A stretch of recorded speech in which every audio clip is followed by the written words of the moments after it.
ನಮಸ್ಕಾರ. ಇವತ್ತಿನ ಮನೆಮದ್ದು ವಿಚಾರದಲ್ಲಿ ಕೋಳಿ ಮೊಟ್ಟೆಯ ಸಿಪ್ಪೆಯಿಂದ ಏನನ್ನು ನಾವು ಔಷಧಿಯಾಗಿ ಮಾಡ್ಕೋಬೋದು ಅನ್ನೋದಕ್ಕೆ ತೋರಿಸ್ಕೊಡ್ತೀನಿ ನೋಡಿ.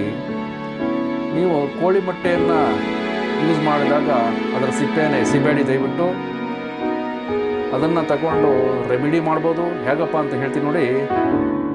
ಮೊಟ್ಟೆಯ ಸಿಪ್ಪೆಯನ್ನು ಸೌಂದರ್ಯವರ್ಧಕವಾಗಿ ಬಳಸ್ಬೋದಂತೆ ನೋಡಿ. ವಾವ್, ಹೌದು. ಮೊದಲು ಸಿಪ್ಪೆಯನ್ನು ಅಂದರೆ ಮೊಟ್ಟೆ ಸಿಪ್ಪೆಯನ್ನು ತೆಗೆದುಕೊಳ್ಳಿ, ಪುಡಿ ಪುಡಿ ಮಾಡ್ಕೊಳ್ಳಿ. ಅದು ಮಿಕ್ಸಿಲಿ ಹಾಕ್ಬಿಟ್ಟು ಕ್ಲೀನಾಗಿ ನೈಸ್ ಮಾಡ್ಕೊಳ್ಳಿ. ಇದಕ್ಕೆ ಸ್ವಲ್ಪ ನಿಂಬೆ ರಸ, ಒಂದು 2-3 ಡ್ರಾಪು ನಿಂಬೆ ರಸ ಮತ್ತು ಹಾಕು 2-3 ಡ್ರಾಪು ಜೇನುತುಪ್ಪನ ಬೆರೆಸ್ಕೊಂಡು ನಿಮ್ಮ ಮುಖಕ್ಕೆ ಹಚ್ಚಿಕೊಂಡರೆ ಆ ರಂಧ್ರಗಳು ಓಪನ್ ಆಗಿ ಕ್ಲೀನಾಗಿ ಸ್ವಚ್ಛವಾಗುತ್ತವೆ. ತದನಂತರ ನಿಮ್ಮ ಮುಖದಲ್ಲಿ ಮೊಡವೆಗಳಿದೆಯಾ, ಅದಕ್ಕೆ ಒಂದು ಸ್ವಲ್ಪ ನಿಮ್ಮ ಮನೆಯಲ್ಲಿ ಕಡಲೆ ಇಟ್ಟಿದ್ರೆ ಬೆರೆಸ್ಕೊಂಡು ಹಚ್ಕೊಳ್ಳಿ.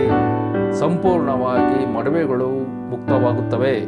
ನೋಡಿ, ಎಂತೆಂಥ ಔಷಧಿಗಳಿದೆ ನೋಡ್ರಿ ನಮ್ಮ ಮನೆ ಮದ್ದುಗಳಲ್ಲಿ ಯೂಸ್ ಮಾಡ್ತಿರಲ್ಲ. Okay, all the best.